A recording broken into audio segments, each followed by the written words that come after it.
일단 오버클럭킹이라는 개념에 대해서 간단히 정의하고 넘어갈게요.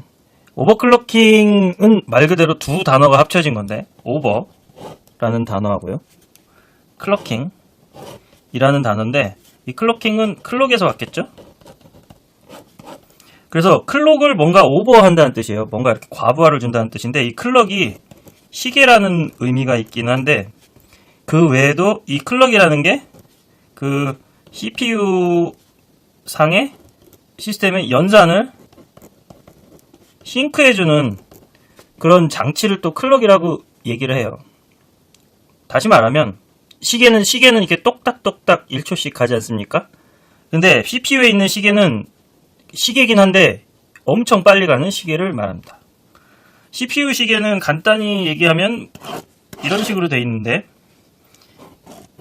이런 식으로 돼 있죠. 그래서 이 클럭이 한 번 튀길 때마다 연산을 하나씩 처리해요. 클럭이 위로 튀기고 아래로 튀기고 위로 튀기고 아래로 튀기고 위로 튀기고 아래로 튀기고. 그래서 연산이 하나씩, 오퍼레이션이 하나씩 연산이 돼서 튀어나와요. 그러면 당연히 클럭이 빨리 튀기면은 더 빠른 연산을 할 수 있고, 천천히 튀기면은 더 천천히 연산을 하겠죠. 그래서 보통 뭐 무슨 CPU를 보면 뭐 이런 식으로 써 있죠. 3.2 MHz. 이게 이제 CPU 속도를 의미하기도 하지만 이게 바로 클럭 속도예요. 이 클럭 속도는 그러니까 어떤 칩이든 연산을 할 때 동기화해주는 클럭이 대부분 들어있어요. 그래서 CPU에 들어있고, 그 다음에 램에도 들어있고, GPU에도 들어있어요. 그래서 3.2MHz라고 하면 그러니까 1초에 32,000번 per sec를 의미하죠. 그러니까 1초에 32,000번 클럭이 튀기면서, 다시 말하면 32,000번의 연산을 수행할 수 있다는 걸 의미합니다. 그러면 오버클럭이란 뭐냐? 바로 이 3.2MHz를 4.0MHz로 올리는 걸 말해요.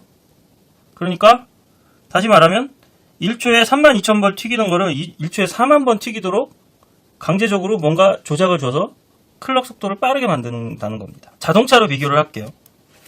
엔진이 있는데 1000rpm짜리 엔진이 있다고 쳐요. 그러니까 1초에 1000바퀴를 도는 거죠. 그러면 여기다가 오버클럭을 해서 얘를 1200rpm이 되는 엔진으로 오버클럭을 하게 되면 1초에 1200바퀴를 돌겠죠. 그럼 당연히 같은 시간 안에 더 먼 거리를 더 빨리 갈 수 있단 말이에요. 그러면 다시 생각하면 똑같은 엔진인데 강제로 이렇게 RPM을 올려버리면 뭐가 필요할까요? 당연히 연료가 더 필요합니다. 그러면 연료를, 얘는 뭐 1리터를 썼다고 치면 얘는 아마 1.2리터를 필요로 할 거예요. 왜냐면 더 빨리 돌려야 되니까. 그래서 오버클럭에는 항상 이 부수적으로 따라오는 게 전압이라는 게 따라와요. 그래서 클럭을 올려주면 연료를 더 많이 써야 되기 때문에 전압을 올려줘야 됩니다. 그래서 오버클럭을 하게 되면 보통 어떤 식으로 하냐면, 첫 번째, 클럭을 올려줘요.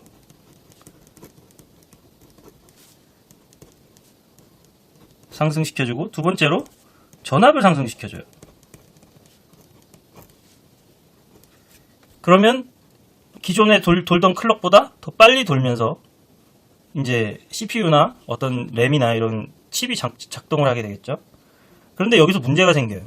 엔진으로 다시 말씀드리면 1분에 1000바퀴를 돌게 설계를 했단 말이에요.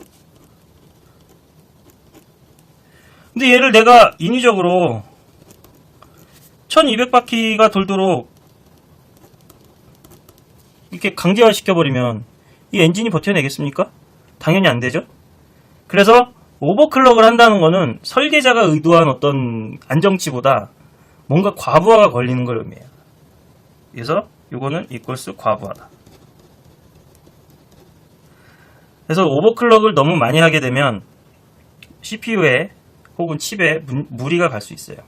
하지만 이제 우리가 칩을 사서 뭐 천년 만년 쓰는 거 아니지 않습니까?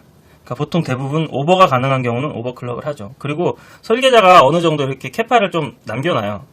한 10%, 20% 뭐 그 정도. 그래서 그 정도 오버하고 쓰면은 수명이 약간 단축될 가능성은 있긴 한데 큰 무리는 없다고 생각합니다. 그러면은 이렇게 전압을 해서 이걸 오버클럭을 했으면 무슨 단계가 필요하냐면 과부하를 걸어서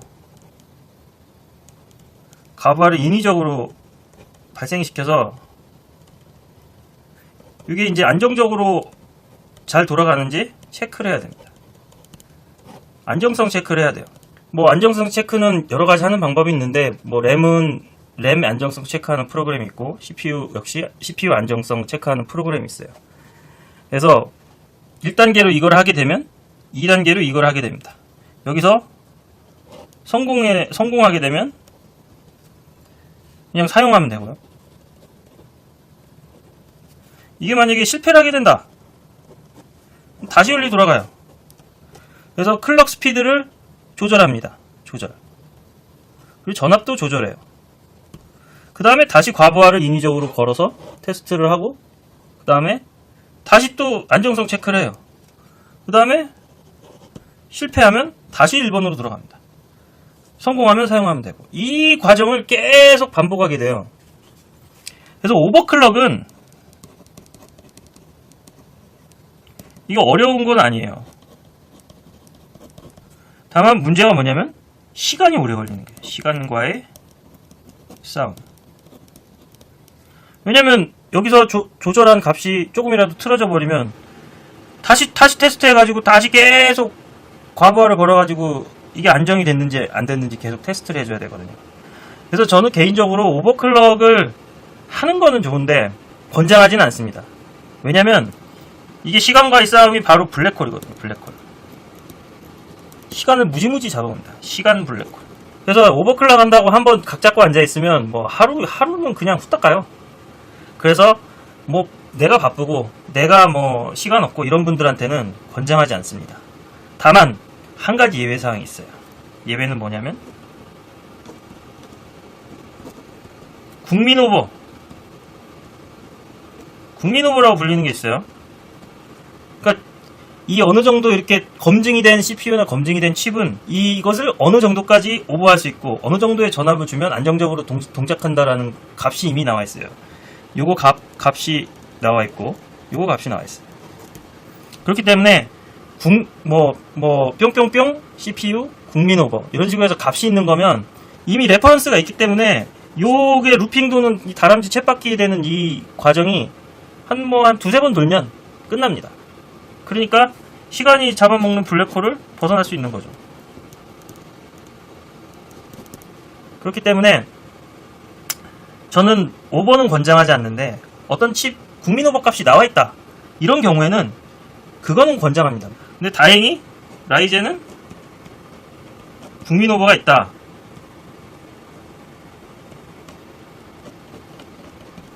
그렇기 때문에 이번에는 이 라이젠 7 국민오버를 따라해보도록 하겠습니다.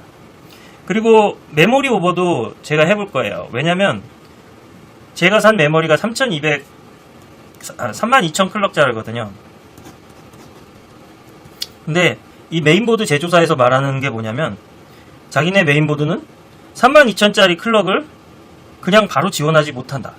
그래서 네가 값을 보고 알아서 찾아가지고 32,000으로 오버를 해서 써라. 이렇게 권장하고 있습니다. 그렇기 때문에 메모리를 딱 꽂으면 오토 디텍트 되는 값이 21,000인가 22,000인가 이렇게밖에 안 잡혀요. 이거는 그래서 내가 돈 준 만큼의 성능을 제대로 발휘하려면 내가 강제로 오버를 시켜줘야 돼요. 그러면 제가 이 메모리를 오버하는 와중에 어떤 값을 건드려야 되는지 메모리는 조금 틀려요. 타이밍이라는 게 있어요. 이 타이밍 값을 건드려줘야 되는데 이 타이밍 값도 제가 한번 어떻게 하는 건지 말씀을 드릴게요. 그래서 CPU는 종류에 따라 틀리지만 클럭을 바꿔주고 전압을 바꿔줘야 돼요. 메모리는 클럭을 바꿔주고 전압을 바꿔주고 타이밍을 바꿔줘야 돼요. 그래픽카드는 클럭을 바꿔주고 전압을 바꿔줘야 돼요. 이렇게 보면 얘는 변수가 2개고 얘는 변수가 3개고 얘는 변수가 2개라서 뭐 하면 되겠네, 간단하게 생각하실 수도 있어요. 하지만 문제는 AMD는 전압이 하나예요. 그래서 그 한 개 값만 바꾸면 되는데 인텔 같은 경우는 전압이 두 개예요. 뭐 1차 전압이 있고 2차 전압이 있어요. 그러면 이렇게 되면 4차원의 세계로 접어들게 됩니다. 클럭 올려주고 1차 전압 바꾸고 2차 테스트 해보고, 안 돼서 2차 전압 또 바꾸고 테스트 해보고, 그럼 또 안 되면 1차 전압 낮추고 2차 전압 낮추고 또 해보고 다시 해주고, 요거 무한반복하게 돼요. 무한반복. 램은 타이밍 값이 나와 있는 경우도 있고 안 나와 있는 경우도 있는데, 이거 역시 타이밍 값 찾으려면 4차원의 세계로 접어들어요. 이것도 뭐 숫자 5개로 되어 있는 건데, 그래서 이것도 국민오버 값이 나와 있는 메모리를 사서 국민오버를 하면 돼요. 이거 만약에 혼자 하려면 4차원의 세계로 접어들어요. GPU 역시 1차 전압 있고 2차 전압 있고 그래요. 그러니까 변수가 많으니까 오버를 해서 한번 틀어지기 시작하면 계속 이 전압값 가지고 올렸다 내렸다 이거 내렸다 저거 올렸다 하면서 계속 무한 반복하게 돼요. 게다가 테스트 자체가, 테스트 시간이 또 문제인데, 테스트를 한번 돌리면 뭐 5분 10분에 끝난다, 천만의 말씀 만만의 콩떡이에요. 테스트가 돼서 이건 안정화됐다라고 판단이 쓸 때까지는 보통 뭐 4시간에서 5시간 정도는 일단 돌려야 되고요. 심하게 돌리시는 분들은 뭐 2, 3일도 돌립니다. 그렇기 때문에 만약에 뭐 2시간 돌리고 크래시가 났어, 그럼 다시 해야 돼요. 값 바꿔서. 그리고 또 돌렸는데 2시간 돌고 크래시 났어, 그러면은 값 바꾸고 다시 해야 돼요. 그러니까 제가 아까 블랙홀, 시간 잡아먹는 블랙홀이라고 말씀드린 게 무슨 의미인지 이제 확실히 감이 오셨을 겁니다. 결론 내드리겠습니다. 첫째, 오버는 하지 말자. 둘째, 단 특정 제품이 국민 오버값 나와 있는 경우, 요거는 시도해볼 만한 가치가 있다. 요게 결론입니다. 그리고 말 나온 김에 전압 다이어트라는 것까지 털고 갑시다. 전압 다이어트. 전압 다이어트란 뭐냐면, 요 과정 있죠, 요 과정. 쳇바퀴 돌다가 결국 성공했어요. 사용하면 된다고 그랬죠? 그런데 이 사용을 하는데 있어서 앞서서 말씀드렸던 연료, 클럭을 올리면 당연히 연료를 1리터 사용하던 걸 1.2리터를 사용해야 되잖아요. 그러니까 전압을 더 써야 된다고요. 전압을 많이 쓴다는 건 다시 말하면 뭐냐면 발열을 의미해요. 발열이 올라가요. CPU가 발열이 막 생기면 당연히 안 좋겠죠. 그리고 전압이 올라간다는 거는 그만큼 전기세 올라가는 걸 말해요. 그래서 다 전압 다이어트를 한다는 거는, 자, 여기서 실제로 사용을 하는데 값을 찾았어요. 가령 뭐 3.2MHz를 4.0MHz로 올릴 수 있고, 이 경우에는 전압을 기존 전압에서 플러스 1.5V 더해주면 된다. 요 값 찾아서 테스트까지 다 마치고 안정성 체크도 끝났어요. 지금 성공해서 사용할 수 있어요. 바트 그러나 이 1.5V를 혹시나 더 낮출 수 있지 않을까 해가지고 이거를 조금씩 낮춰가면서 계속 이걸 돌립니다. 이걸 1.49V로 낮춰요. 한번 낮추고 테스트를 해봐요. 그래서 이걸 돌리고 실패를 했어. 그러면은 조금 올립니다. 1.495V로 이렇게 올리고, 만약에 성공을 하면 좀 더 낮춰요. 1.48V. 이거는 실패고, 이건 성공이죠. 그러니까 실패 성공 여부를 계속 테스트해 가면서 이 1.5V라는 어쨌든 적정한 값을 계속 낮춰보는 겁니다. 그래서 뭐 가령 뭐 계속 테스트를 해서 뭐 1.43V까지 낮췄다. 더 이상은 낮출 수가 없다. 이러면 전압 다이어트에 성공을 했고 0.007V 정도를 더 줄인 거예요. 그러면 그만큼 발열이 적어지고 전기료가 떨어지게 되는 거예요. 이거 하면 물론 좋죠. 물론 좋습니다. 물론 좋은데 늘 말씀드렸죠? 블랙홀. 자, 여기 마지막 결론 하나 더 적겠습니다. 전압 다이어트는 하지 말자. 왜냐면 적정값 찾아서 돌아가면 그냥 쓰세요. 이거 전압 다이어트 한다고 치고 계속 또 앉아서 돌면, 자, 블랙홀 들어갑니다. 블랙홀도 빨려 들어가요. 그러면 실제로 잠깐 하는 거 보여드릴게요. 지금 바이오스에 들어왔습니다. 라이젠 7의 클럭 값과 전압 값을 바꾸기 위해서는 바이오스에서 하는 방법이 있고요. 라이젠 마스터라고 불리는 소프트웨어를 이용해서 하는 방법이 있는데 둘 다 원리는 비슷합니다. 근데 저는 바이오스에서 건드는 걸 더 좋아해요. 라이젠 7의 국민오버 값을 찾아보니까 국민오버를 하면 3.7GHz까지 오버클럭을 할 수 있다고 합니다. 그러면 그거를 어떤 식으로 적용할 수 있는지 바이오스에서 간단히 보여드릴게요. 보통 이런 AI 트위커라고 하는 메뉴 같은 데 들어오면 CPU 값을 조절할 수 있는 항목들이 나옵니다.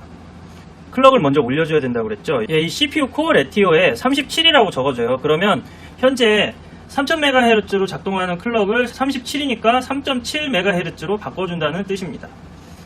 근데 이제 저 같은 경우는 37로 해서 좀 쓰다 보니까 과거 테스트할 때 어쩔 땐 죽고 어쩔 땐 안 죽고 하더라고요. 그래서 저는 조금 낮춰서 36으로 쓰고 있습니다. 전 36으로 적을게요. 그 다음에 아래쪽으로 쭉 내려오다 보면 CPU 볼티지가 있어요.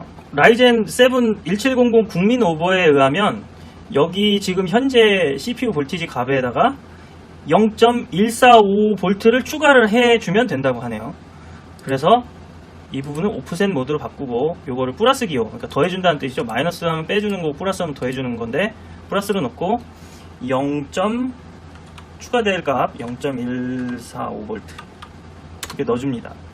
근데 이게 이제 정해진 값이 있어요. 그래서 약간 반올림이 돼가지고 0.15로 나오는데 그때는 조금 줄여주면 됩니다.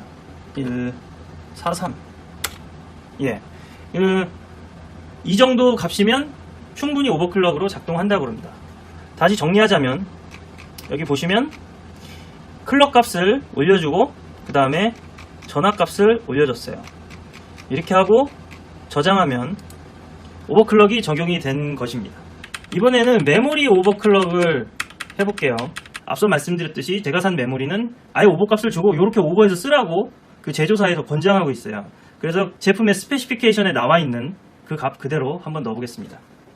지금 메모리를 보면 지금 이게 3200MHz 메모리인데도 불구하고 2133MHz로 잡혀있죠. 이건 잘못된 거예요. 그래서 메모리 클럭을 올려줍니다. 여기 있죠. 근데 다행히 이게 제가 예전에 맞춰놓은 값이 여기 있네요. DDR4 3200, 그래서 3200MHz고 여기 숫자가 보이시죠? 16, 18, 18, 38, 1.35V. 요게 이제 타이밍 값이에요. 타이밍 값이고 1.35V가 볼트 값이고. 그래서 이 나와 있는 걸 그대로 선택해 주도록 하겠습니다. 이렇게 선택을 하면 적용이 됐죠. 여기 보시면 D램 볼테이지를 원래 여기서 강제로 올려줘야 되는데 앞에서 미리 설정된 값이 있었기 때문에 여기서 0.35V로 자동으로 올라갔어요. 그리고 여기 보시면 D램 타이밍 컨트롤이라는 게 있어요. 여기서도 원래 강제로 할당해줘야 되는데 미리 할당이 되어 있어요. 그래서 이 5개 숫자 16, 18, 18, 18, 38 이게 타이밍 값이에요. 이 타이밍 값을 제조사 스페시피케이션에서 그대로 가져와서 제가 적어줬습니다. 그래서 전에 한번 적용했기 때문에 여기 이렇게 프리셋 형태로 나타나는 거예요. 자, 그러면 보시면 어떻게 됐냐면 D램이 3200MHz로 이건 오버클럭이 아니지만 어쨌든 클럭을 상승시켜 놨고 그 다음에 D램 볼테지도 기존에 1.2V에서 1.35V로 올렸고요. 그 다음에 타이밍 값은 제조사에서 제시한 대로 16, 18, 18, 18, 38을 적어줬어요. 만약에 램 국민오버를 하신다 그러면 램 국민오버 값은 반드시 클럭 값과 볼티지 값 그리고 타이밍 값 숫자 5개 이렇게 분명히 주어질 거예요. 그러면 그 값을 바이오스에 들어와서 정확히 똑같이 적어주시면 됩니다. 그리고 저장하면 메모리 오버클럭이 끝난 것입니다. 바이오스 재부팅하고 나서 실제로 적용된 값을 마지막으로 한 번만 확인하겠습니다. 네, 지금 이 바이오스 메인 화면으로 왔습니다. 보시면 AMD Ryzen 7 1700 8코어짜리를 3600MHz로 오버클럭 했죠. 원래 3700까지 된다고 국민오버에 써있는데 저는 약간 불안해서 3600으로 조금 낮춰서 했어요. 그리고 메모리는 지금 3200MHz로 오버가 됐습니다. 이렇게 되면 잘 된 거예요. 물론 이렇게 하고서 시스템에 스트레스 테스트 프로그램을 돌려서 안정성 체크를 해야 됩니다. 근데 그 과정이 너무 시간이 많이 걸리기 때문에 별도로 그 과정은 하지는 않을 거예요. 네, 그러면은 오늘은 여기까지고요. 다음 시간에 좀 더 재밌고 유익한 내용으로 찾아뵙겠습니다. 내용이 좋으셨으면 좋아요 부탁드리고요. 다음에 또 보고 싶으시면 구독 부탁드립니다. 시청해주셔서 감사합니다.